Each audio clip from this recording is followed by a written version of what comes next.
My mom told me not to talk to strangers on the internet, but I'm glad I didn't listen. We are the Certified Noonas, your sisters in the love of Asian entertainment. Hi, I'm Amanda. I'm Natalia. And I'm Sky. And it's just the three of us. It's not another trio, but a different formation of trios this week. Jessie's not feeling well, so she'll be back. She is, however, rewatching Hospital Playlist 2 and thinks you should all do that. But anyway, we're here to do everyone's favorite episode. And I say this, and by everyone, I mean the listeners. People love this episode. And it's the What We're Watching, which we do every month, where we just tell people what we've been watching. So if this was your first episode joining us, if you somehow found us, maybe on Apple iTunes or on YouTube, mysteriously, all 10 of you on YouTube who watch us, welcome. We appreciate all 10 of you. You love all 10 of you on YouTube. Like and subscribe, friends. We don't do this this isn't every episode, but we do this once a month where we just tell you all of the Asian dramas we've been watching. And, well, not all of them. We tell you our top 2 that we watched last month, and then we do a little quick sum up at the end, and it's good times. And Sky's going to start us off by telling us, what's the show you've been watching, Sky?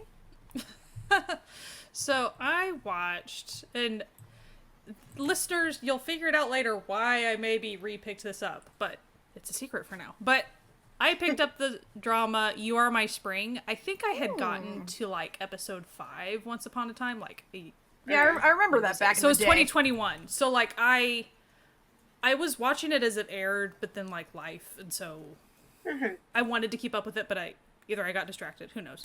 So anyway, You Are My Spring. As far as who's in it, Seo Hyun-jin, Kim Dong-wook, and Yoon Bak. So like you have a good little Nam Gyu-ri. Just lots of good. Yeah. So, trying to think of how to describe this. It's kind of like the description, I don't think does it justice.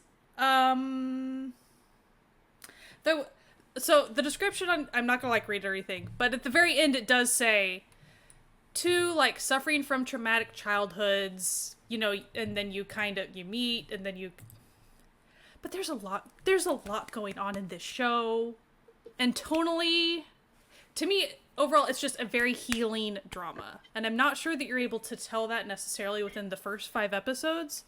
Maybe a little, but like, as it goes further, it's obvious that is the tone that is striking of trying to hit, like, healing tones with that. So, essentially you have a psychiatrist, and then you have a 5-star hotel, like, chief concierge, like, that's what she is, and she's very, very, very good at her job. And they kind of start off a little bit at crosshairs, just as far as, like, they end up working. She lives in the building that he works in, and there's a little bit of miscommunication there for a second. It's not, I wouldn't say enemies to lovers, but it's almost, since that's a trope I like, I'm gonna pretend like that, you know, it's enough of a nod to it. But were they really enemies? No. They were never, like, go die in a ditch or something. Like, it really wasn't that aggressive. But there's a lot to it. I will say, so it is a very sweet show. There are a lot of light aspects. I highly, highly recommend this show, but I do want to give some trigger warnings, like suicide, like murder, serial killer, like there's lots going on that I'm not sure, you know, like if you just look at the pretty poster with them on green grass, like it's not going to really project these things to you. I can't tell you, like, really, it has really cool twists and turns, but I will say, like, if you don't like solving, like, kind of mystery, murdery, that is a large aspect of the show. It keeps coming back. That is not something that is just a bit. It's a continuous through line of the show. So, like, it has to be something you probably are actually interested in, not just, like, iffy. Yeah. The romance is very good. Is it the main point? Maybe not. Maybe it's the secondary point. It's not the reason the show exists, though. It is supposed to be a healing drama. You kind of end up seeing how, and something I kind of wanted to mention that I thought was interesting about it, and it made me try to remember 2021. It wasn't that long ago, but like, it feels like it was. It does. The psychiatrist character, they really made a point, like, he started off being a medical doctor, okay? Mm-hmm. And they kept making him, so he has his own psychology practice that he runs and does that. But then they kept making him also be doing these other hours at the hospital, like in the ER. And then he kept saying it was for the strike. And I was trying to remember, I remember reading about, in Korea, there was like medical students were, like, it was a medical resident students were like striking, and it was a really big deal, and there was a big shortage, and I was trying to remember like the timing of that. And so it really made, and it wasn't just mentioned once, like they didn't have large discussions about it, but he brought up 2 separate episodes a couple of times, like because of the strike. And so I found that interesting, because usually shows don't like want to dip into something that's very maybe divisive on some level, but also like, anyway, they were like taking aside. It was just like factual that the reason he was having to, his character is very caring, and he was kind of overworking himself, burning, so much here, so much there, helping people. But as far as like, the reason I find the drama absolutely lovely is both characters, you eventually figure out they're both just very, very compassionate people, and that's why they end up clicking so much. So they could have even just been friends. And it's still been a very healing relationship, just because that is the way their personalities are. Yeah. And so they're both givers. Essentially, 2 givers find each other is really what the romance ends up being. And you can tell for both of them, it's kind of a little hard to receive. They never say it like that, but that's kind of what it ends up being. Like she says over 100 boyfriends, and they were all trash, and like, there's a lot of really funny stuff. It's a very, like, I highly, highly recommend this drama. It is on Netflix. Nice. What else can I say about it? But, like, it's lovely. I remembered it was, even when I rewatched the first 5 episodes again, because there's no way I remember. Because, especially the mystery aspect, I was like, I can't remember all that. Yeah. And it also helped finding the tone of the characters again, and then giving the show a fair shot at really selling like what it was trying to say. But there are a lot of really good just moments, and then like, I'm gonna just keep saying it, but like, people should go check it out, because I feel like it wasn't mentioned a ton even when it was airing. Some people checked it out, but I know some people don't dig the murdery stuff, so like, I know that's a no, so that's why I'm straight up saying that is an aspect of this show. And so the psychiatrist character, not only does he have his own practice, and then he's doing these like ER, like clinical hours, he's a heart transplant, like he got a heart transplant, and the heart that he got was from a detective. And so he always goes and he helps the detective department to like, just with his psychological eye on like, behavior readings or whatever of like a videotape or something. So like, he's always there trying to find certain aspects of certain things. And so he's just always doing lots of stuff. And then she's always doing, because she's just busy with her job. And there's a lot of, so when she's doing her concierge stuff, there's a secondary concierge lady.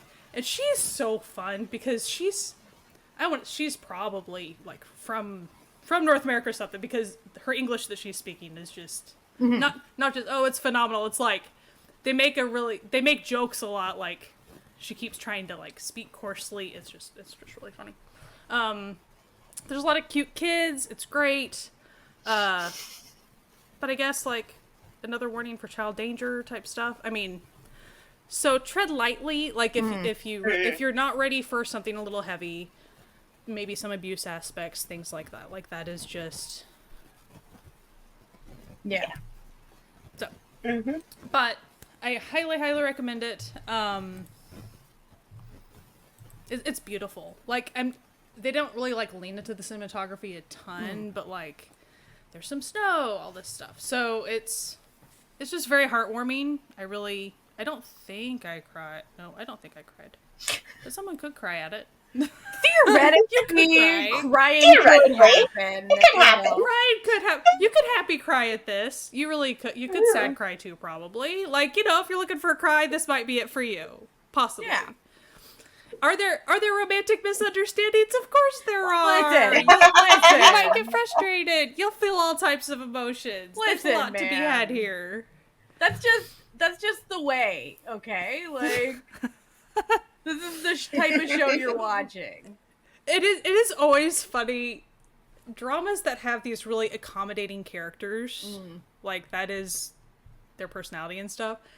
And then the way dramas make things like, pretty much misunderstandings occur because the characters are being too accommodating. Like, I don't want to put this person through XYZ, therefore I'm going to just put them through XYZ XYZ, out dumbass. of it or whatever. Yeah. Right.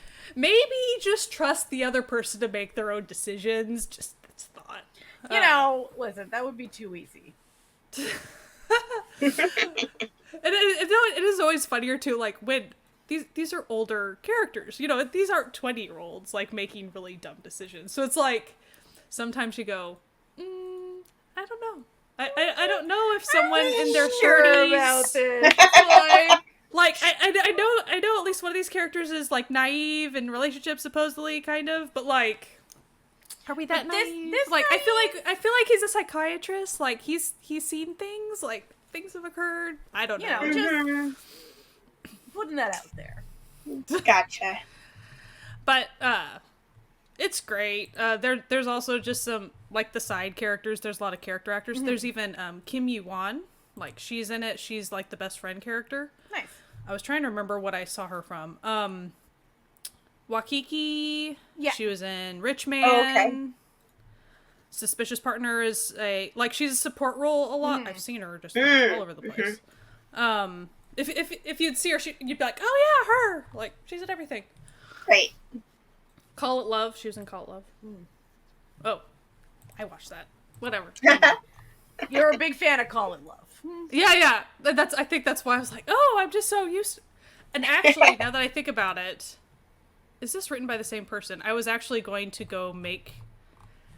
I got Call It Love vibes from You Are My Spring. I really, really did. And so, like, I was going to go see If perhaps, let us see. So the director is Lee Kwang-young. Creator is Kim Eun-ji.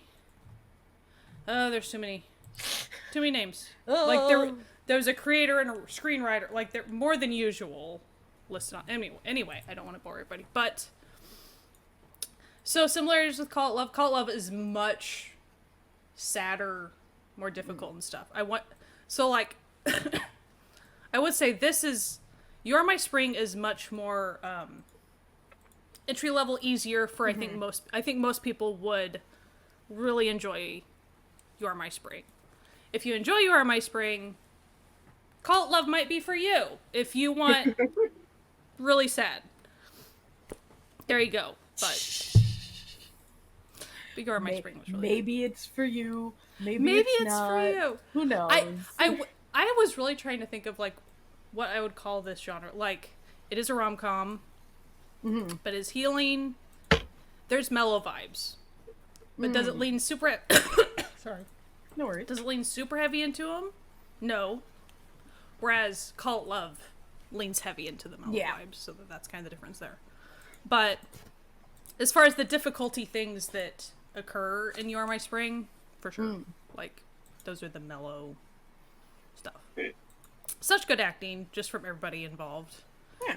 I wish I could talk about the twist, but I cannot. Well, listen, we don't talk about the twist. We don't talk about the Right. twists here. The twists exist. Go watch it to see twists, because there are. If you some. like a good twisty turn.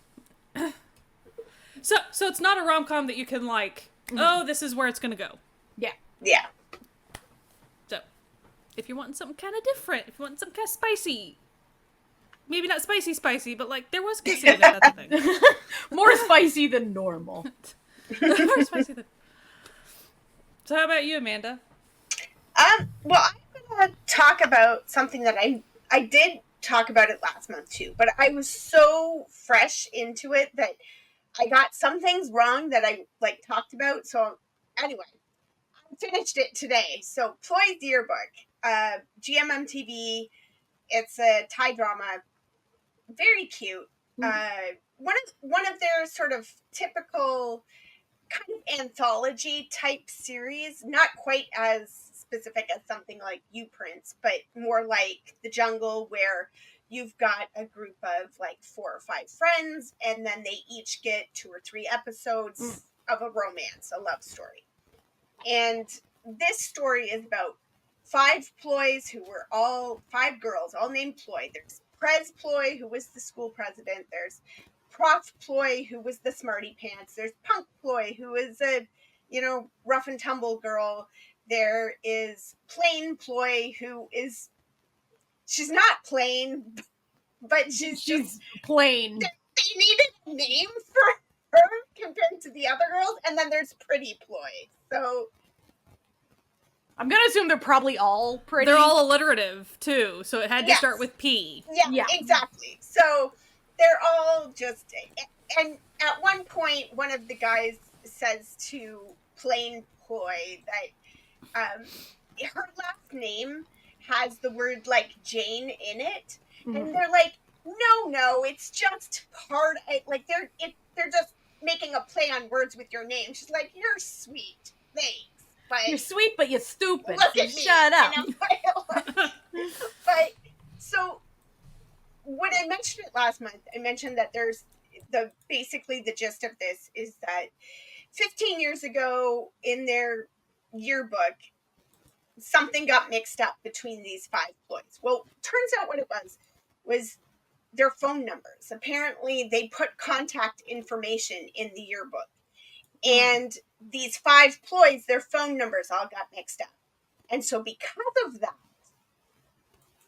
for various reasons, all of them either wound up breaking up with a boyfriend or not getting together with a guy or whatever. So, like, I mean, one is like, dude is in a coma with massive head trauma, and when his family tries to call his girlfriend, all they've got is the yearbook, and they get a hold of the wrong girl. So she just thinks he ghosted her.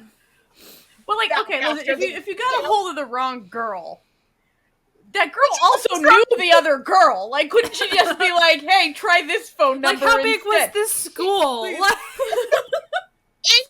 in everybody's defense, it's like sort of the day of graduation. So people are all kind of like shooting off into their own places. And the girl who's that family in that particular story, her mom answered her phone because she was doing something. She was like, Mom, can you answer it? And she was like, oh no, like this is a Ploy's phone number, but she's not dating that guy. But like, Wrong mom, Ploy. right? Wrong Ploy, bye. And the guy's going like, his twin brother's in a coma. He's like, you can't ask him who else I should call. I trust.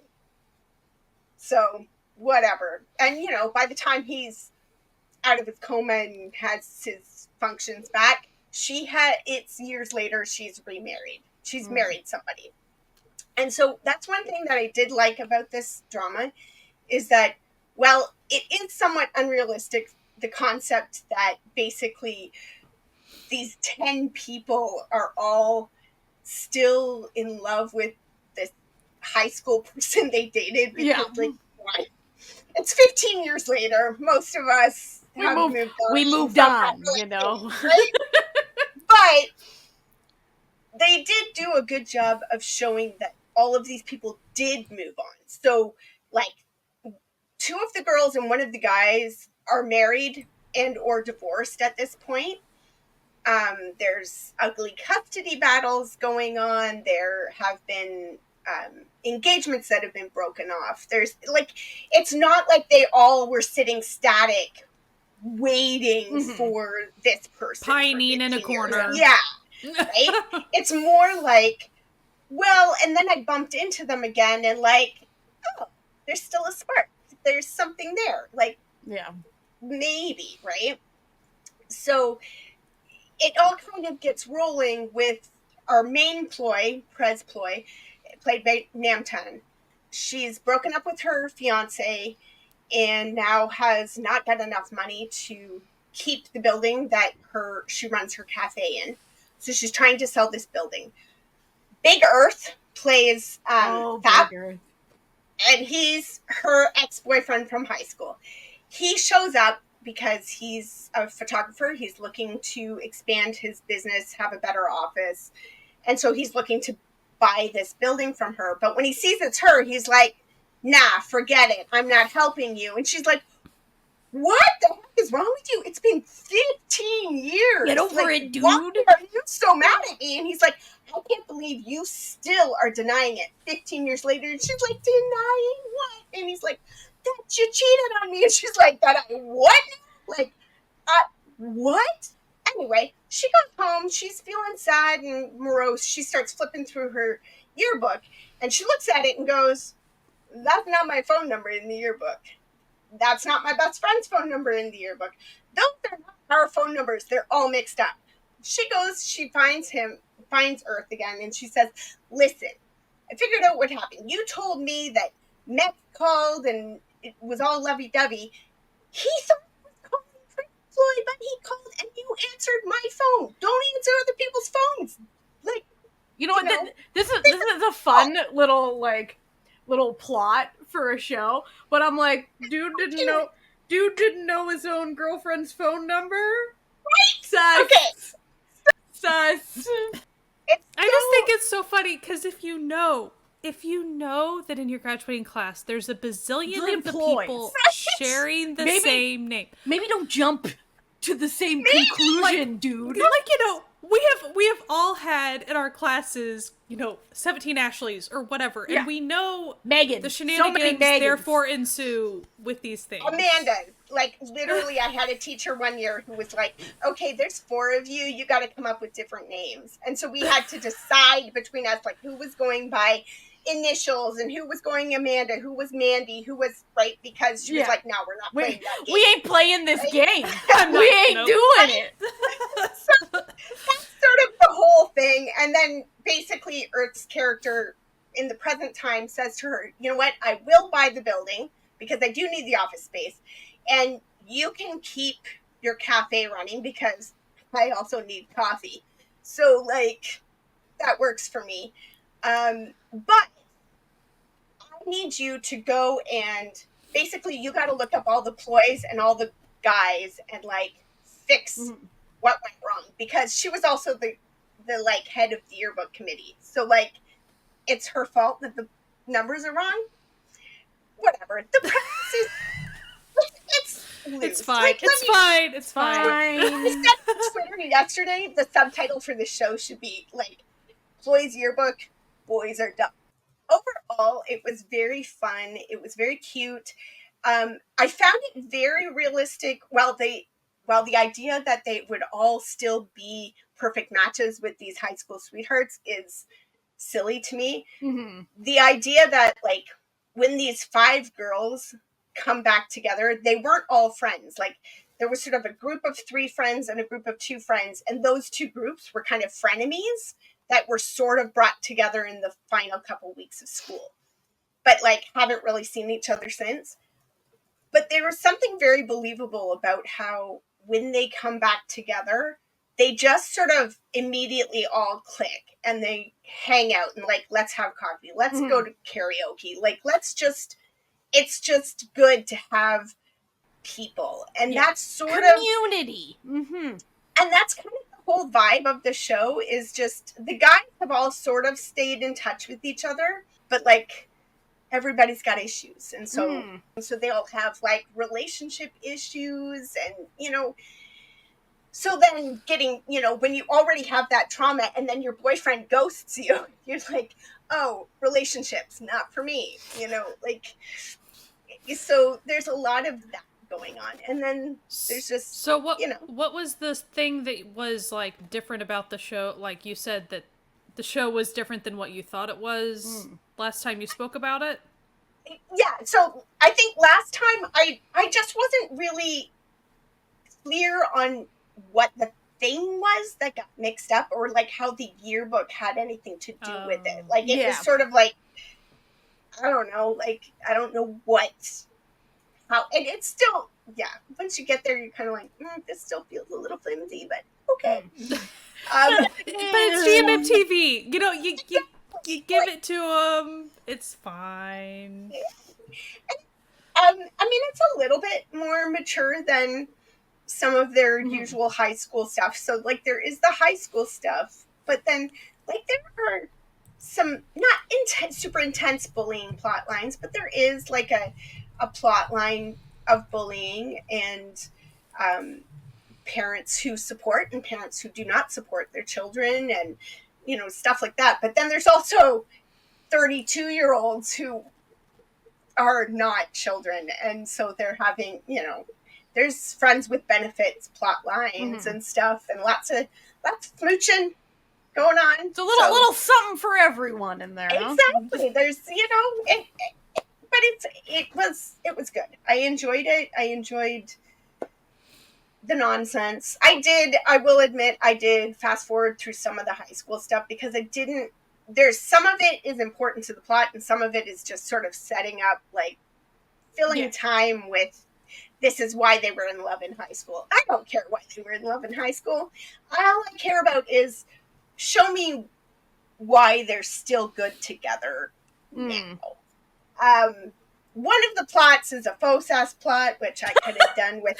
Classic! Listen, you know what? It's been a while since we got one of those. Okay? Fight. But, you know, it was cute. It was fun. It had some good story bits to it. There was some, like, mystery because, you know, everybody's sort of blaming each other about the phone numbers and the different things that happened because of it. But then you're finding out that some of these things did not happen accidentally. Some of them actually were done on purpose by other people who knew them and stuff. So you're like, oh, you intentionally trashed my life. Thank you. That's great. Good times. Then the gang of Ploys should go after the, like, I would watch the follow-up of all of the Ploys beating these people up. That would be fun.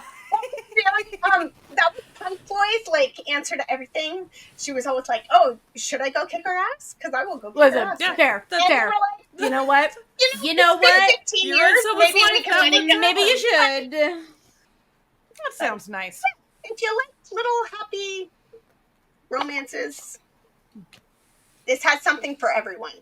So, speaking of shows that aren't happy romances that don't have something for everyone, I watched a real banger of a show on iQIYI this past month.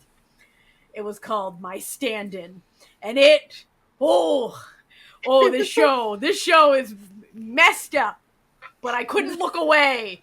So the show follows a stunt actor named Joe, who is dating this rich kid named Ming, who he met through the guy whose stuntman he is, whose name is Tong. He'll return.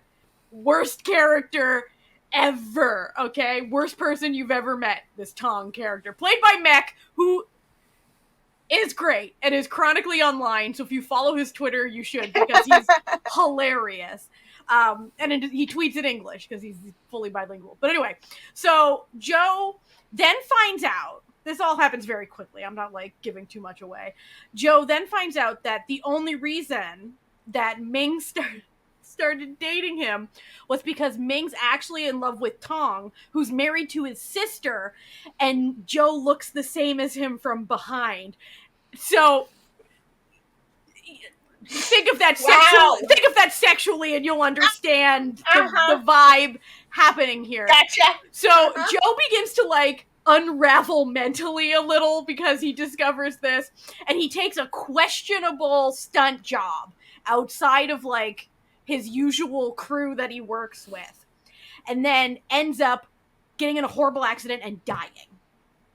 But he then wakes up in the body of another guy named Joe, who's been in a coma for 2 years, and 2 years has passed, okay? Wow. So Okay. now he, as the new Joe, decides to return because the only thing he knows how to do is stunt acting. And he was like an orphan before, but now he has like a mom, and his mom's really sweet. Mom does not know that the spirit of other Joe has possessed new Joe. Okay? And then he then like returns to his previous life as a new guy in sort of like one, he needs money because like you need money to live, but another, maybe he has slight thoughts of possible revenge for the two guys whose life As you he do. was ruined by. I don't want to say much more about the plot because it goes insane. Like the shit Because that was just totally normal. Yeah. Joe reincarnation, totally normal. like, It's totally fine. This show, edge of your seat, just like, what's possibly gonna happen this week? Of course, like, maybe Ming is like bizarrely like attracted to New Joe and can't figure out why, but New Joe is real hostile to him. You know? Ooh, I wonder what Ming's become an actor in these 2 years and is like, and has been using his money and fame to search for the body of dead Joe, old Joe, because like no one ever found his body because it was like a motorcycle thing on a cliff and like he fell off the cliff and like anyway, there's this whole thing where it was like like this was like an unlicensed like company that was using this as like a tax write-off, so like they didn't want to deal with like the legal stuff, so they just like covered it up, but he's been like trying to find the body, because he's like I don't even know if Joe's actually dead. Like He's dead. kind of Ish. like his body died. So then, but maybe Joe needs money for his new mom's surgery, his new mom that he very quickly loves as a mom because she's delightful and wonderful. And maybe like his old like second Joe being in the hospital for 2 years caused a lot of medical debt for the mom, who may have like borrowed money from unscrupulous people, and he may need to find a rich benefactor. Oh. And there may be a rich guy who doesn't know why he's really attracted to new Joe that he just met. You see what I mean? You see, it's rated R, deserves the rating. Not quite like Kim Porsche levels of deserves the rating, but like deserves the rating. Speaking of Kim Porsche, same screenwriter as Kim Porsche. And you're thinking like, oh, 2 bangers. What else has he possibly written, this screenwriter? Everything. Like, okay. He wrote Bad Buddy, A Tale of a Thousand Stars, Together, Theory of Love, Boy for Rent. He wrote Vice Versa. He wrote Love Mechanics. He wrote all of the Our Sky series. He wrote Last Twilight. He currently wrote the Thai adaptation of My Love Mix-Up. He's done it all, okay? And it stars Up, who was in Lovely Writer, who was the main lead in Lovely Writer, as Ming, and then like a relative newcomer named Poom playing Old Joe. But there is like new Joe, but like they just show Old Joe, except when he looks in the mirror and he has new Joe's face, like,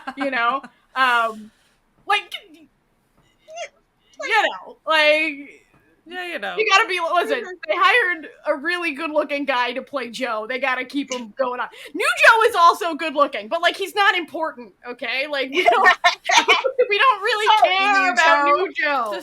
All right. But when I tell you, like, Ming, red flag, okay? And you're like, wow, this guy sucks. But you very quickly are like, okay, he might suck, but that Tong fella, fuck that guy.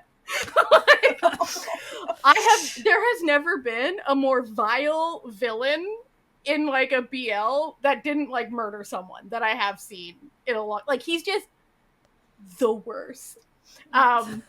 I love. Would you recommend this show? Yes, this show was crazy. I loved it. It was so much fun.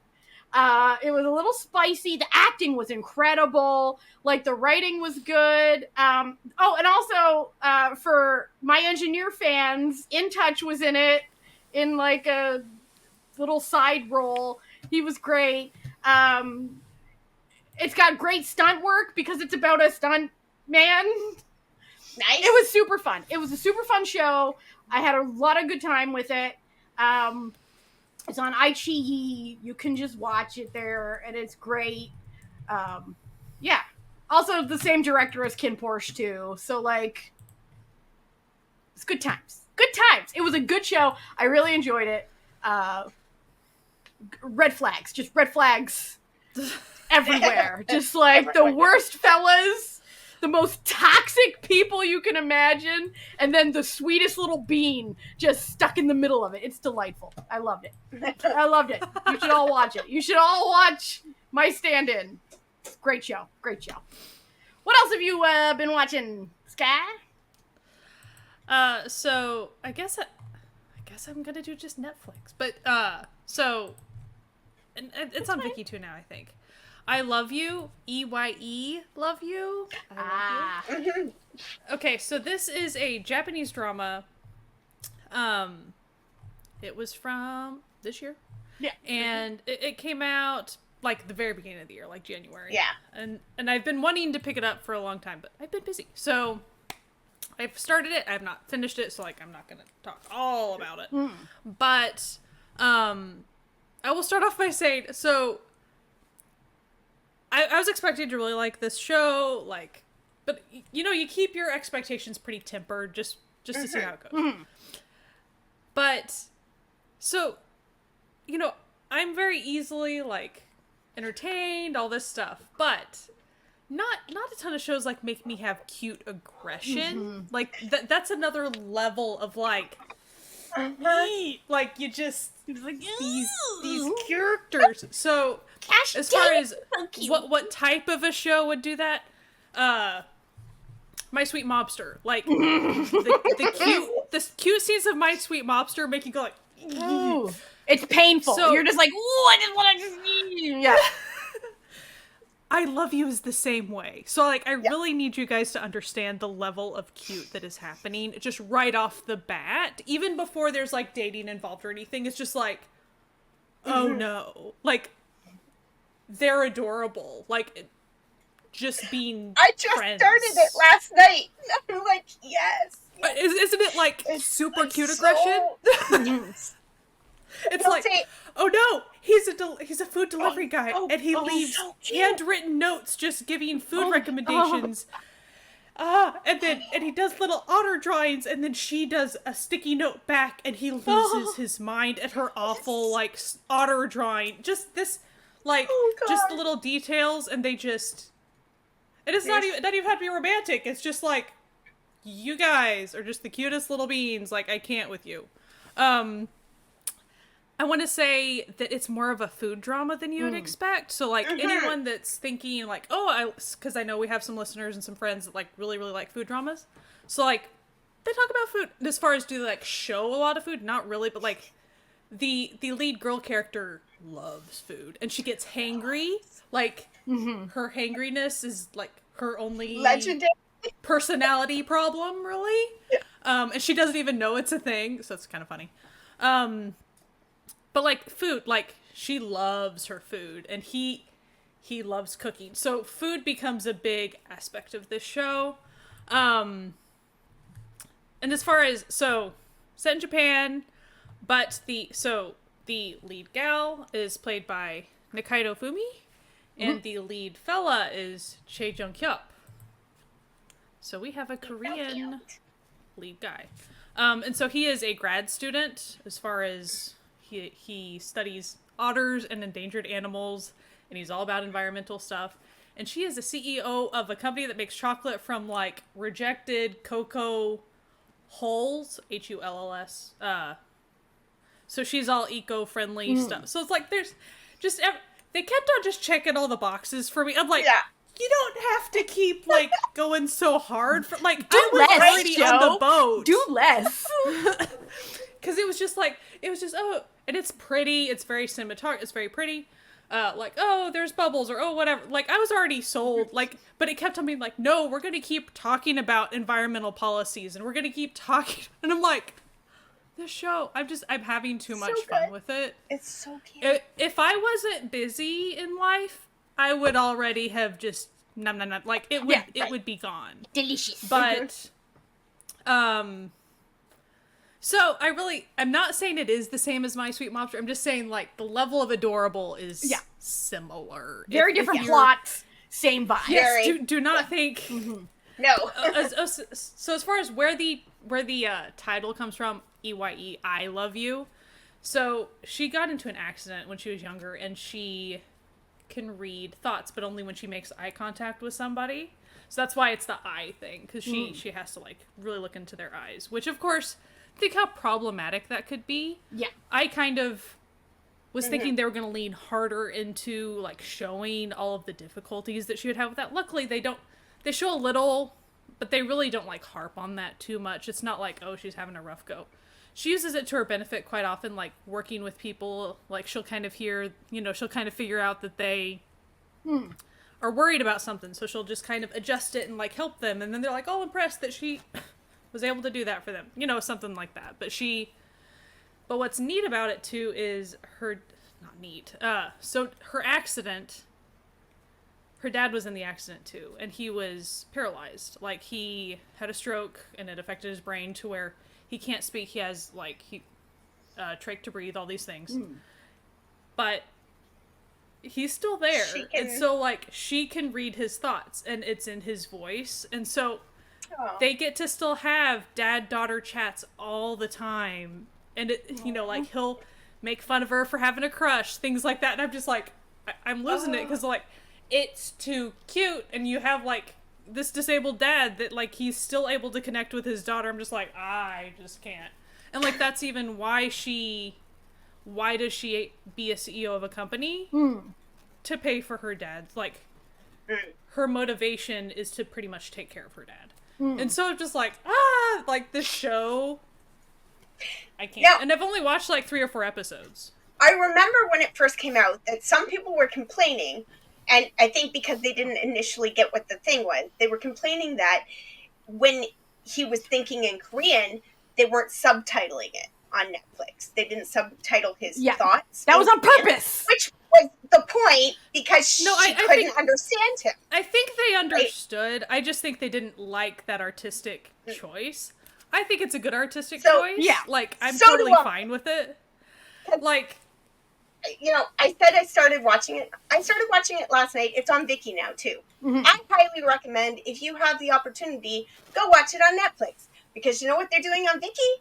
Subtitling the Korean. And you're missing the point to some extent. So, like, the first time she looks in his eyes, and he's thinking poetry at her. And it's lovely. Like, her eyes are gorgeous and da-da-da-da. And she goes, oh, right? But her oh is supposed to be, wait, I don't know what you're thinking. Not, oh, you're thinking nice thoughts about me, right? So, like, it completely misses the context of what's going on in the scene when you actually know what he's thinking. Like, it doesn't... And even a few episodes in, it quickly becomes apparent that, like, kind of her main weakness is not knowing her own emotions. And so she kind of figures out, or even those around her. So she's always thought, because I can, like, figure out people's thoughts, I know what they need from me, things like that. And then she figured out, I haven't been paying close enough attention to what they're telling me, or to, like, the hints that they're dropping, or whatever. Or for myself, I'm not in tune with my own emotions, and not, like, things like that. And so it's just, again, that's all I got. Like, as far as, I'm only a few episodes in. Very cute. I'm sure by next time I will have consumed the entire thing. I thought it was adorable. But, the whole, like, there's a team of workers. It's very office drama-y, too, just because, like, he eventually comes to be an intern at her business. And there is a coworker that speaks Korean pretty fluently, and so that he gets to kind of have that support as well. It's just really cute. Like, there's a lot of miscommunications with the other character. Rom-com-y silliness. It's great. Otters. You get to see some otters. Get to see some And cute he's obsessed with animals. otters. He has a ton of like otter keychains and plushies. Like that's his big deal. And he's just his character is a puppy. Like, of So course, because him and his big smile. But So it is so like if you're needing another cute aggression show, give it a shot. See if it triggers your cute aggression. If you're needing something like that, you know, like if life gets you down, and if you're a rom-com-y type fan, I think This could be the one for you. Yeah. it could be. But also they don't really talk a lot about like the culture thing too much. They talk about it a little bit, but that's not really the point of the show. The point of the show is that there is an age difference, you know, there is the culture thing, these things come up, but it's not, so far, a big central aspect of what's going on. It really is just peopling, so I appreciated Nice. that. I like being more light on that sometimes. Mm-hmm. Rather than, oh, he's younger, oh my goodness. Oh, But younger, you say? Oh my goodness gracious! As you can tell, we're not bothered by age gaps that much. As long as they're legal. As long as everybody's an adult, we're happy with an age gap. Yeah. How about you, Amanda? Well, would it even be 2024 if I didn't mention manga or anime right now? So yes, okay, we're gonna do anime. My son and I are still watching One Piece because, of course, we are. We've kind of reached a little bit of a lull in it, though. So what we have been doing is, well, we have One Piece on the go. We also have one currently airing anime. And we had sort of a couple of weeks in between the end of Kaiju number 8, which I talked about a couple weeks ago, or a couple months ago, and anything new that we wanted to start watching. So we were like, oh, well, how about we watch like this other show that was in the spring season. It just ended. So there's like 13 or 14 episodes. We'll just, watch that a couple episodes here and there until something new strikes our fancy. 2 days later, we were done because we just absolutely inhaled the show. We were like, "Bye, One Piece 2, get out of here. We're just going to watch Windbreaker." So, I don't know how to describe it. Basically, high and low, the high-low series of film, or if you ever watched the Real video by ATs and thought, hey, I'd like to watch that in anime. That's what this is. School gang stuff? School gang stuff. But, it's so weird. But we just really, really enjoyed it. So this kid comes into this town, and he's got his new snazzy jacket on because he's going to Furin High School, because Furin High School is the biggest gang with the best fighters, and I'm really good at fighting, and I'm going to kick everybody's butt at that school until I'm the king of the school. And he comes into town, and he sees this girl getting, harassed by this guy and his friends. And he's like, I like fighting. I'm going to kick some butt. So he goes over, and he does. He totally kicks these 5 guys' butts. Get out of here. And she's like, thanks. I run a cafe. You want to come have an omelet? And he's like, sure, I guess so. Why not? Nobody's ever been nice to him before in his entire life. So this is weird for him, because usually when he fights people, people get mad at him or scared of him. And she's like, cool, have some food. She's his age, but she runs a cafe, because apparently if you don't fight, you don't go to school in this universe. Good old anime logic, right? So, whatever. Only for punching. No. He's like, I'm going to Furin High School, see my cool jacket, I'm going to be the king of the school. She's like, you're a cute kid. Good luck with that. You're not going to be king of the school. And he's like, I am. And she's like, nah. Because that's her sort of you find out later, her adopted brother is sort of the head of the school, the gang head or whatever. And Furin High School, while they're very good at fighting, they don't roll like other gangs do. So, if I'm kind of understanding Japanese, and probably I'm not, but the way it's kind of translated into the English, basically, Furin basically means like breaker. And it's called Windbreaker because this town that the school is in renamed the school. They've renamed the gang as the Windbreaker, the Bofurin, because they break the wind that comes at their town. So basically, this high school has reformed its gang. They're still the best fighters, but what they fight for is the people of the town. So when other gangs come in, they fix things. So all the people in town feel safe now, and they haven't felt safe in a very long time. So this kid is so used to being alone and being made fun of and being just garbage because so he just fights because he's good at fighting, and he's got 2 different colored eyes and 2 different color hair because of course he does, it's anime. But he gets made fun of for all this different stuff. And basically that's what she's saying to him. You can't be the head of our school gang because our school gang is a family. It fights together, and that's not how this works. We don't fight each other to get there. We fight with each other so that everybody gets there. And he just keeps like, I don't get it. Like, it just does not compute. He's not very smart. None of this makes any damn sense. Like, what are you talking about? So there's a lot of fighting, and some of it is a little more graphic than, like, there was a couple times my son and I were like, whoa, like, especially when they are fighting against other school gangs. Like, there's another school gang that's sort of like the main plot arc of this first season is this other local school gang has gone sort of in a different direction over the last year or two since this new guy took over, and they're sort of terrible now, and they're terrible to each other now. So like when they get fighting on themselves, like this other group, it gets kind of like, we're like, ooh, did he actually kill that guy? Because like that was a little like smashing head into the concrete stuff. You're like, whoa, yikes. But everybody seems to live, it's anime. Yeah, it's an anime.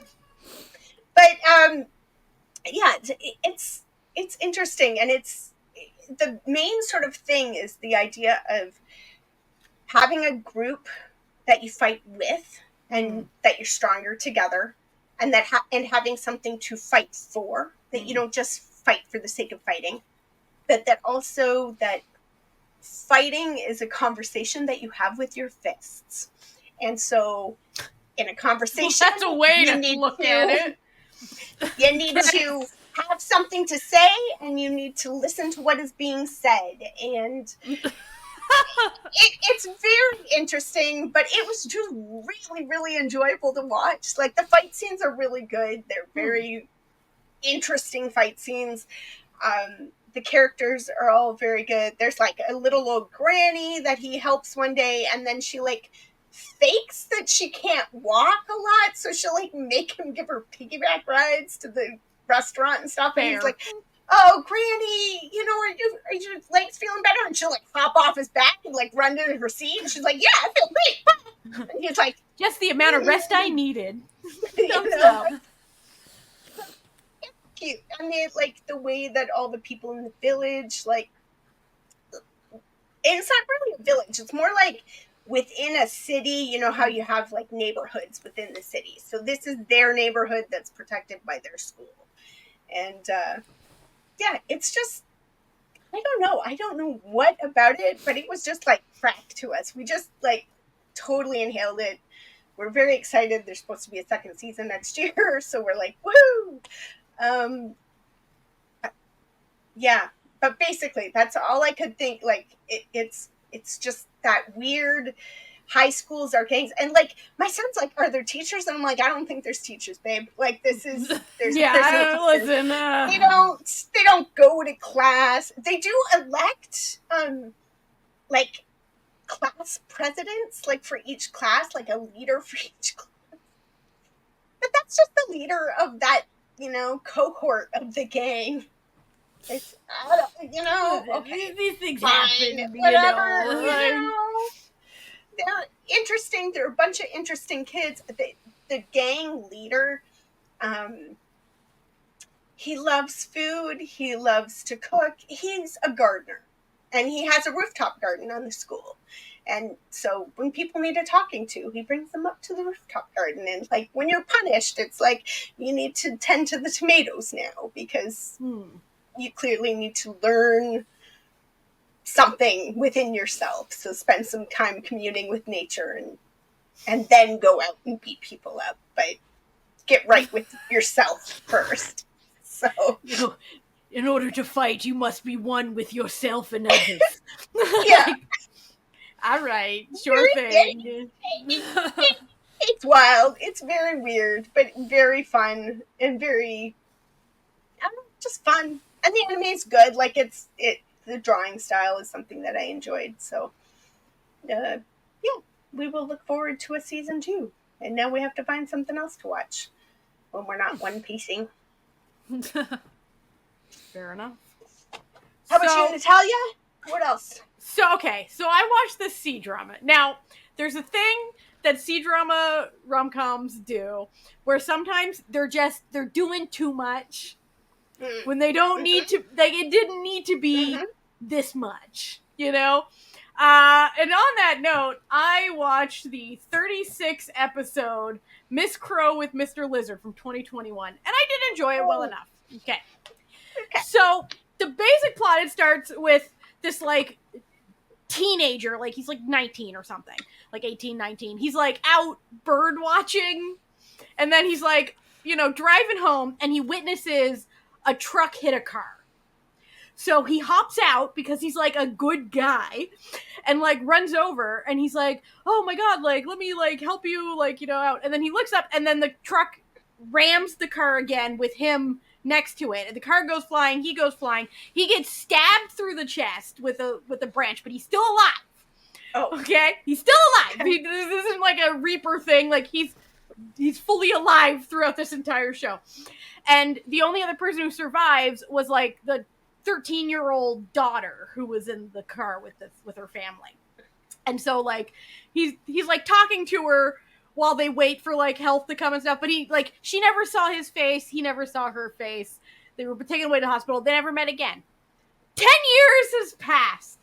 Okay, and here's where the show, they did too much. Okay. So he now has like, he's just like an architect. Okay? Sure. But he has like an experimental mechanical heart. And he needs to, like, occasionally, like, sleep in this, like, sci-fi pod to, like, recharge it. And, okay. And if like, he like, if his heart rate goes up too much, he accidentally, like, electrocutes things. So, like, he's constantly accidentally causing, like, electrical malfunctions and like blackouts in his apartment and like blowing fuses and stuff. Like, so he just sort of, and he has a plan where he wants to win this prestigious architect award and then die. That is his plan. He just wants to win this award because he is tired of living this way. So he is going to win this award and then kill himself. That is his like plan. Meanwhile, you then meet up again with the girl who's now in her like mid-early 20s. And she, like, they don't go as hard into this, but like, they really sort of left this dangling a little, where she has extremely bad luck, where nothing ever goes well for her. She now lives with her aunt and her grandmother, who has like advanced Alzheimer's. Okay. So the aunt can't work because the aunt has to stay home with the grandmother all the time. And so she's been, every job that she ever works, like, the business, it goes out of business, or like she gets fired under stupid circumstances. And like, things are constantly breaking around her and like, blah, blah, nonsense. But she works as like a designated driver. They have like the designated, where she encounters this fellow doesn't realize who he is. He doesn't remember her. She doesn't remember him. Through at like a bar where this douchebag is taking advantage of his coworker. Anyway, she then starts working at his architecture firm as his like, you know, assistant. Of course, because like, well, as one does, and then it advances from there. But like, I don't know why they like what I loved about this show is that the show then progresses as just a pretty standard normal like office rom-com with just like these random side stories involving this mechanical heart and also like why her dad was murdered by this truck hitting them, right? Because like that's, you know, the mystery of like why did the hit and run even happen, like what, anyway, because her dad was an accountant. So no, he was an actual accountant, an honest accountant. Oh, yeah, if you okay, you know, follow my drift, you know, I'm not going to say what happened, but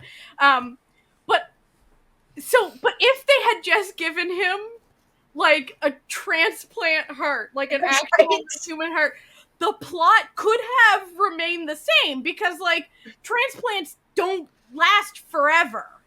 Yeah, or so, even. Like, a mechanical heart that needs to sometimes get changed out or charged. Yeah. Or, like, you don't have to make it this big elaborate. This big, like he has like pacemakers eventually have to be changed out. Like, these things occur. So, like, he has, like, a normal apartment, but then, like, a room with a locked door that's, like, this sci-fi computer room with a pod that he has to sleep in sometimes. And, like, his best friend is like his only investor in his architecture firm, who like has like a watch that like connects to like the dude's heart so he can like monitor to like, oh shit, like I got, and he has like an emergency charger for like if things go wrong.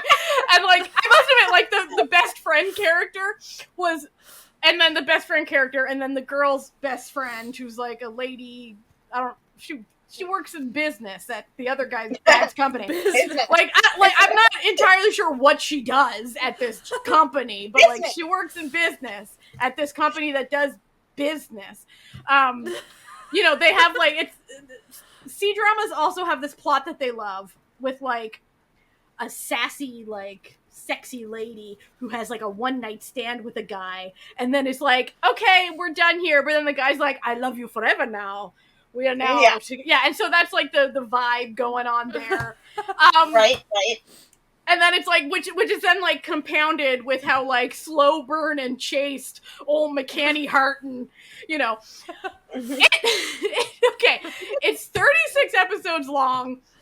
Ooh, it could have just been 24. They really dragged out a few things, but I did enjoy it. Like I had fun watching it, and I kept laughing. I'm like, why? Like, because the most of the time I'm watching it, I'm like, this is a totally fine office rom-com.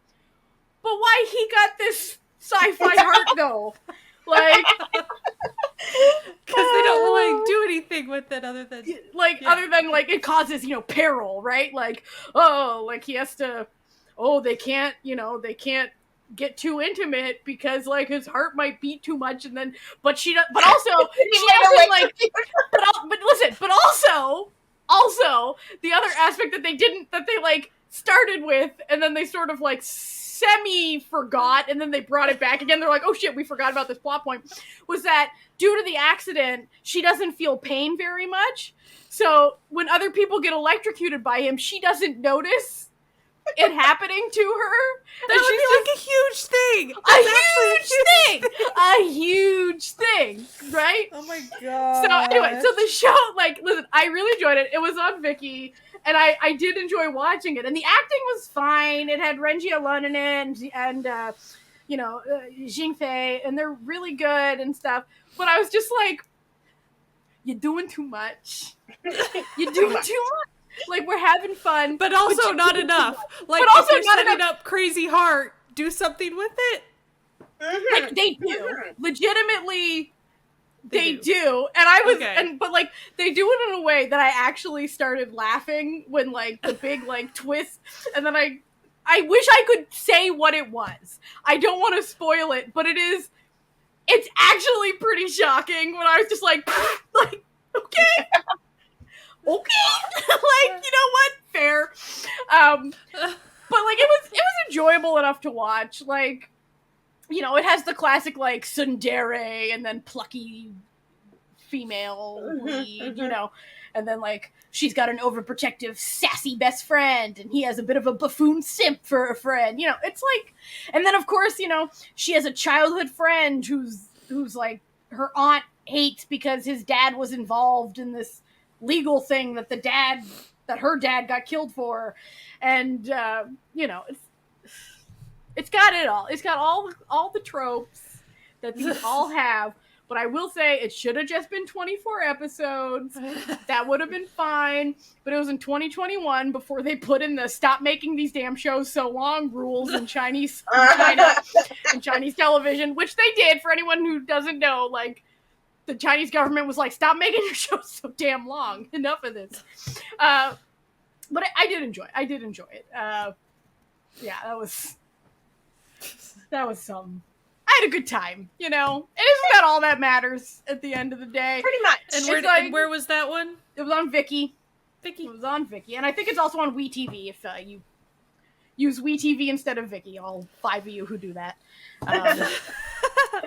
Usually the people I know use WeTV and Viki. It's never like, I've chosen WeTV over Viki. But yeah, you can watch it there. So it was fun. So before we go, we're going to have a very quick speed round where we just mention the other stuff that we talked about. And the rest. That we watched, I mean. And that's it. All right. So I did finish You Are My Spring. Like, I actually finished that one. And so the 2 other things I did finish were Agents of Mystery, which I talked about that on our recent Variety Hour podcast episode. You should check it out. I talked about it there. But I had 1 episode left whenever we recorded. So I did finish it. I had a good time. It's really intense. So like, if you like that type of problem-solving escape room type thing, go check it out. I finished Blood Free. Really, really love that show. So good. If you like sci-fi, fighting, gore, check it out. A lot of people probably wouldn't like it, but I really liked it. I thought it was so well acted. Like, the story was really good. I really want people to go check that out. That is on Hulu for the USA. I imagine it's probably Disney Plus for Canada. And Agents of Mystery is on Netflix. I've watched smatterings of Miss Night and Day. That one's on Netflix. I'm really enjoying that one. There's way more episodes I need to watch to give like a full read on it, but like I'm actually really, really enjoying it. I kind of encourage people to go check it out for themselves. Like, it's very cute. Don't just like look at it and go, oh, that's too weird. Like, go see if you really, it's cute. My Sweet Mobster, we've talked about that a lot. I'm still watching that. I need to catch up on the most recent 2 episodes. Me too. I love My Sweet Mobster so much. We will probably talk about that more soon, so I won't talk about that. I've watched 3 episodes of the drama. I think it's on Hulu as well for USA. Tell Me That You Love Me. It is lovely. It is gorgeous. It centers around a deaf man and a hearing woman. He's an artist, and it is a remake of the Japanese drama that Jessie actually watched a few months back. Like, we talked about this. I am not sure if it's shot for shot or not. I could not tell you because I have not watched that one. But like cinematography, they meet on Jeju at the very beginning, so it's like gorgeous, like beaches, like all types of stuff. So if you like art, and music, so like she seems to kind of be music side of things, he seems to be art kind of, so like check it out. It does seem very possibly mellow and maybe kind of sad, so like if that's your jam, go check it out. I did start The Player 2, Master of Swindlers. I think it's on Viki, if I remember right. It's fun. I'm like 3 episodes in. They even explain, so we kind of have a slight change to the cast, and they even explain that fully. they even kind of showed a lot of the season 1 type stuff. So like they made Cool. it very integrated to kind of get to where we are with the cast of and it's not like, oh, we don't even see Come One anymore. Nope, he's there. He's kind of being a bridge at the very so like you kind of see all your people for a little bit. The vibes are still there. It's fun. Perfect. I watched a few episodes of Vincenzo before, so we did a law drama episode. So go check that out. I have not been able to watch more of it. I enjoy it so far. That's a thing. My Military Valentine, I did watch one more episode of. I'm probably dropping it, but I watched all of it. Sometimes. What did you think? It was fine. Was it good? Fine. It was fine. You know, it was just like, it was one of those that you're just like, yeah, you know, this is fine. What ended up being kind of funny is, so the lead gal in that drama plays a North Korean, like, it's all about unification and stuff. So, like, she's not like some spy doing awful things. So, like, North Korean soldier type SWAT gal. She also played in You Are My Spring as, like, a star, like a mega actress star. So, like, I saw her, she has very, like, poetic way of speaking. That's just, and so I saw her on two completely opposite ends, kind of doing the North Korean type speaking, and then this very, you know, high actress type speaking. And so it was really fun to see, like, this the drastically range different for her. Yeah. So, yeah. Go check it out if you want to see all types of things happen in that drama. I gave it a 7 out of 10. It was perfectly fine. You know, it was enjoyable enough for me to watch all 12 episodes. I looked through the comments on it, and some people are just like crucifying that show, and I'm like, look, it's lower budget, it's fine. Yeah, like, watch it if you want to, but stop being so mean. Like, you don't have to keep burying the show just because it's a low budget show. It's okay. Right. I think a lot of people want it to be like Crash Landing on You level. And it's like, it's not. It's not, and that's okay. That is okay. It's doing its own thing. So that's it for me. How about you, Amanda? I started a C-drama last night called As Beautiful as You. Watched a couple episodes, and I think I'm going to drop it because it just... I thought it was going to be more romance heavy, and it looks like it's going to be very high level of office drama stuff, and which is fine, but it's 40 episodes long. 40 episodes C-drama about, I think you know. Also, they knew each other in college. They were tight friends in college, and then they haven't seen each other in forever because of Ploy's yearbook level phone number nonsense. And then when they see each other again, he pretends he doesn't recognize her. And you're like, oh. No. Okay. And then he's also the, like, new CEO of the family company that his sister has basically been running, but Grandpa left him in charge because, you know, he's a boy. And I'm like, you know what? I don't care. I don't. I have found that I do not care, and onward to the next. Right? Like, I don't need you to make me dislike his older sister, who clearly knows what she's doing, but just can't be the boss because she's a girl. No, that's not for me. So we'll let that one go.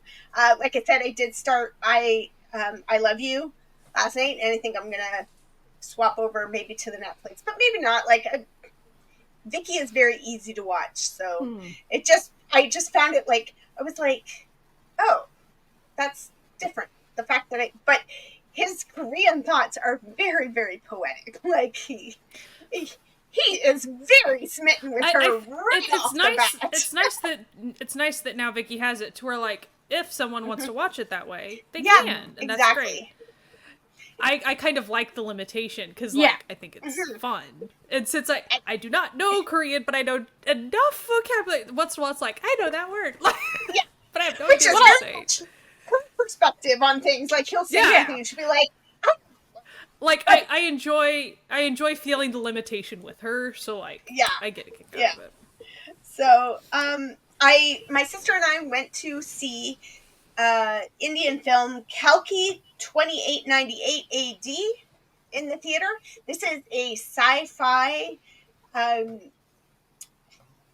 fantasy film set in a dystopic future where there's this one city left. It's run by this like 200-year-old corpse, basically, who is unpleasant, and he is sucking all of the Earth's resources into his fancy schmancy building city thing, where he lets a handful of people So you said live this like was sci-fi and rich. dystopian. I feel like this is real. Like, this feels like reality. I've Yeah. not Yeah. seen anything to. So, and there's reincarnation. So you start with like 6,000 years ago or something, and there's a huge battle between these gods, and it's terrible, and the one guy has been terrible and everything, and then karma comes and he's like, you're terrible and I'm better than you and I'm gonna kick your butt. And he's like, oh, you're gonna kill me. He's like, worse than that, I'm not going to kill you, and nothing is ever going to kill you until I am reincarnated. And when I am reincarnated, you will have a sign, and then you'll know it's your time to like come back, and you have to protect me and make sure that I get born, because I will be humanity's savior. Mm-hmm. And so then basically this guy sits like a corpse for 6,000 years, just letting the world roll around him until, and then he's not really the main character even until about halfway through. And it's an Indian movie. It's like 300, like 3 hours long. So 300 hours long. That would be a long movie. Listen, a couple of times it felt like it, but not really. It was very good. It was really fun. The fight scenes feel almost like Bollywood dance numbers. Very freaking like, and the music starts up and his hair starts blowing in the wind, and you're like, okay, all right, I see what we're doing here. Okay, it's a very fun nonsense. Like, it's got that sci-fi dystopic thing happening where he, not the guy from the beginning, but this other main male character is that plucky, by himself orphan who yes. fights and wisecracks and does his thing, and it's very fun to watch. Be forewarned, nothing, when you look it up, nothing says part 1, nothing. We're watching and we're like looking at our watches, and we're like, my sister and I are like, we'll have to wrap up in the next 15 minutes, but they could do it, and then there's a twist, and you're like, there's 15 minutes left. Wait a second. They're not, my sister, and then the credit starts rolling. My sister's like, son of a bitch. We're like, okay, cool. So there's plans in the work for a second part. So yay, I guess. It was really fun.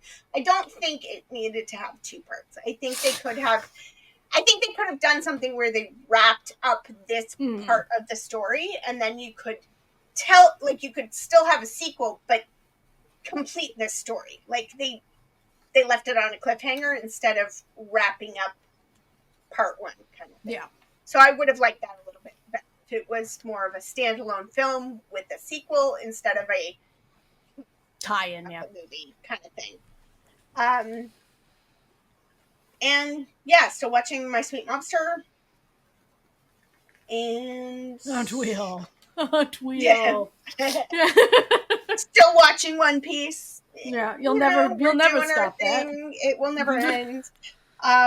We've reached the time skip, and we're not. It's lost a little bit of its glow. The characters all got redesigns in the time skip, and so now the women all breast boobily. And that's about all they do now is just breast boobily, and it's like, really love to see that. So we're like, okay, I guess. And we just started watching a new currently airing anime called The Strongest Magician in the Demon Lord's Army Was a Human. Oh, I love those ones. I love those ones. Those are my favorite kinds, like where the titles is just like tells you what you're about to get. Many words in the title. Yeah, it tells you what you're about to get. Exactly. What it doesn't tell you is that it's kind of a harem drama. So my son's like, many of them are that as well. Yes. Yeah. So speaking of women who breast boobily, like, right. Yeah. But it is a very fun sort of like the demons are at war with the humans, and this guy is the greatest, general in the army, but he's a human, but he hides it from everybody because if the demons find out he's a human, it'll be a problem. But it turns out like basically all the female demons who are like his higher ups all know he's a human. He's not hiding it that well. So they're like, but you serve our purpose, so we'll let you live, kind of thing. But also maybe they're in love with him. It's not clear. My son keeps going, who's the love interest? I'm like, yes. listen, that's how son, this works. Let me let you know. He's got a human maid who discovered, like, she saw him with his mask off and she discovered he was human. So then she thought he was going to kill her. He's like, no, I'll just make you my maid and, like, don't let this secret out because then we'll probably both get killed. And she's like, okay. Then his boss is a witch who is, higher up in the army, and she knows he's a human. And then the demon lord is actually a woman as well. Like, she's a demon woman, but she is a woman. And then there's this other random demon chick who just really has a big crush on him, and so she pops in every once in a while just to like see if she can catch him in the shower and stuff, okay, whatever. And then there's fighting, there's big fighting, there's like they go and do like espionage bits and stuff. You know what I love about harem anime and harem manga and stuff is that it's completely unrealistic because I hate to tell men this, but no man is appealing enough on a permanent basis to have that many women wanting him, like, at all times, willing to work together. Like, right? I don't think so. Listen, and he's a cute kid, and he's good at what he does. I'll give him that.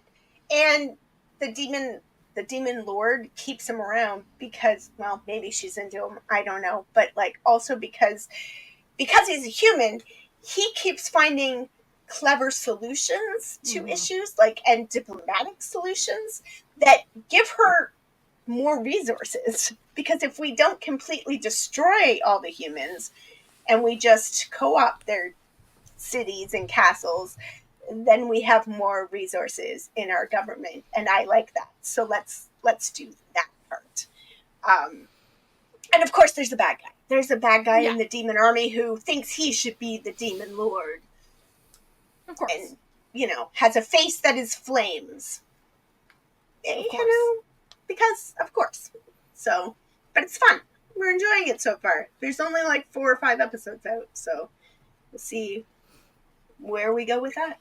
How about you, Natalia? How many 100 things were you watching? I actually, not that many. Okay.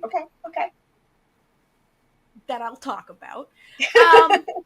I pared it down to a mere 5 things that I will mention in my roundup. Okay. So the first one I absolutely loved, but I have an unfortunate addendum to it. It was called Omoke Shibuya-kun. It was came out in April, went April to June, J-drama. And the bad part is it can be found if you know where to look. Because like many J-dramas can be found. Though I have a suspicion this might be one that Vicky will eventually pick up. Okay. Because the vibes are there. Gotcha. So it follows this kindergarten, like preschool teacher. Preschool kindergarten age. I don't really know like how the school system in Japan works. Who there's a new student coming to school, and the student arrives, and her older brother, who is in his like 20s, so there's like a little 4-year-old and then a 20-year-old brother, and he comes and he says, "Hi, like, she's your new student, but we had to leave the last school because she got injured because, you know, nobody paid attention to her."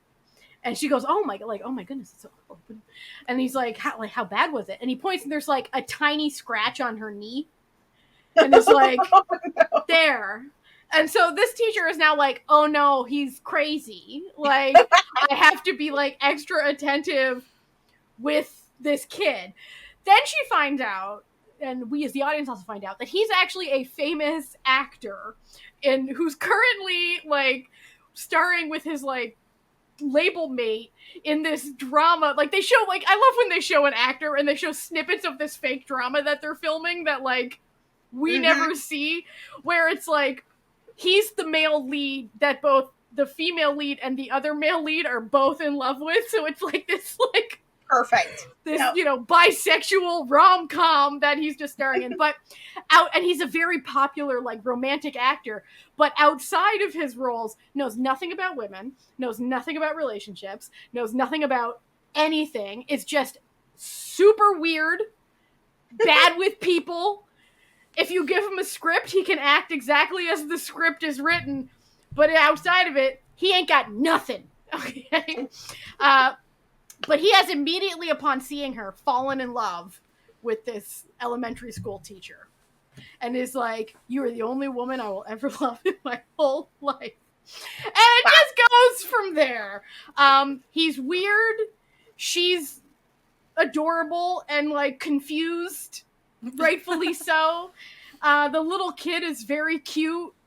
The side characters are all delightful. And I really enjoyed it. And I hope that Vicky picks it up soon, because it was very fun. And as I said, it can be located if you believe in your dreams. I also finished on Viki, so this one's easy to locate. The 2024 K-drama Dare to Love Me, the one that had Elle in it, and Lee Yu-young, and it was fine. It was completely watchable. Thumbs up. It started out with like a really interesting premise that is not the premise that is written on MDL. The synopsis on MDL, not at all the plot of the show. So he's like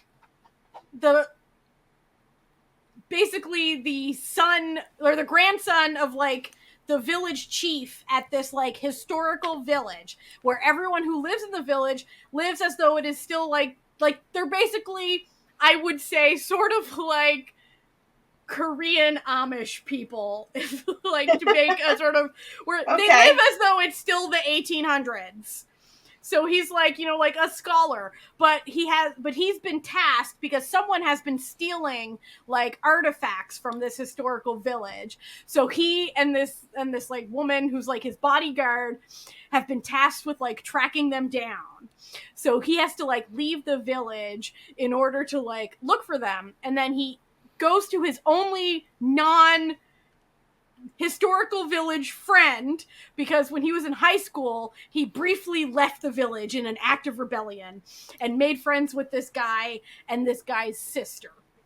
And so he then gets this guy to help him like live in the real world as they try to track down this like ring of thieves. And the premise was really good. Yeah, like that sounds so good. Sounds real. It does. And there were some really good parts in it. But the writing kind of fell flat. Like, the acting was fine, like, the premise was fine, but the writing just kind of, it was fine, you know? It was fine. I was completely Listening watchable. to you describe it, my brain now wants a a Korean version of M. Night Shyamalan's The Village? That would Right? actually be really sick. Be good. Like Oh, yeah. Joseon, you just think you're watching this Joseon period And all of a sudden, drama, yeah. That stuff starts that happening. would be That pretty would be good. pretty- That's not this, unfortunately. But it's fine. And then, like, the main female lead wants to be a fashion designer, and then for reasons, they decide to do a fashion show at the historical village. Like, it's just, they spend a lot of time on this fashion stuff when there's, like, other important things happening, and you're just like, why? But anyway, it was fine. It was completely watchable, and if you just need something to, like, turn on, to, like, There you go. spend time with, this is perfectly adequate to do so. It wasn't bad. It was average. It was very middle of the line. I finally watched the 2019 drama Melting Me Softly. I really enjoyed it. Basic plot is it's 1999, and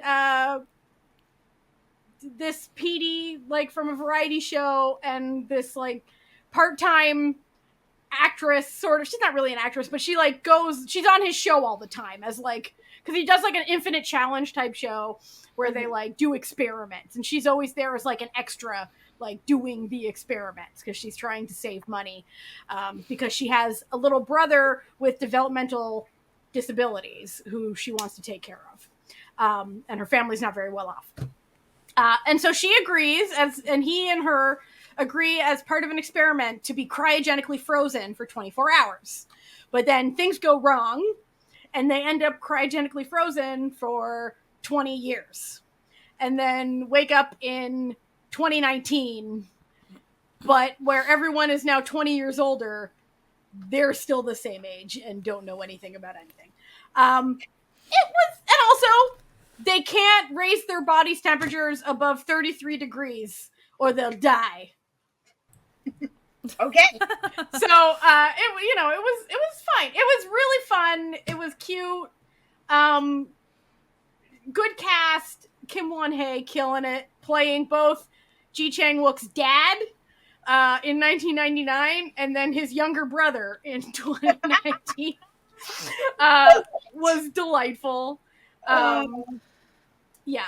And it was I remember that, like, I didn't watch the whole thing, but I remembered, like, the introduction of that character. That was pretty good. Yeah. And, Ji Chang-wook was great in it. I really, really loved Won Jin-ah, who was the female lead. She was great. I really enjoyed it. And if you haven't watched it yet, I think a lot of people would enjoy it. It's like a real classic K-drama vibe. I've also been watching two, well, I've been watching more than two, but two that I will talk about, BLs on iQIYI.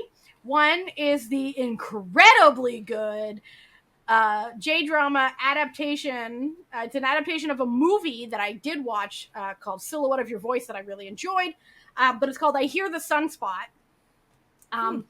And it's about a guy who's losing his hearing. Like, he's pretty much, like, I'd say about 75% deaf, but he can still kind of hear, but his hearing is deteriorating. And so he's attending college, and he needs help with note-taking in class, because he doesn't use sign language, because he can still hear, so he never learned sign language. And so there's this kind of just, like, affable dummy who befriends him because he had really delicious-looking food, and he was hungry, and then this partially deaf guy is like, do you want to eat my food? And then was taken aback how this guy just treats him like he treats everybody. And then this guy then becomes his note taker, despite the fact he is not smart enough or qualified to be a note taker whatsoever, but he'll work for food. So, like, he brings extra lunch for him. But then he's also, like, really nice to him, and not nice in a I'm nice to this guy because he's disabled sort of way, but just in a we're now best friends kind of way. And it's really nice in the way that a lot of, like, J-dramas are just sort of, it feels real, it feels nice, these feel like genuine real people doing real things. And on the other end with my final one, okay, very much opposite vibes. I have been watching the currently airing Thai drama Sunset X Vibes. And I have to talk about this because I have been boonswoggled once again. This drama, I can't stop watching it, but I'm just like, what are we doing here? What are we doing here?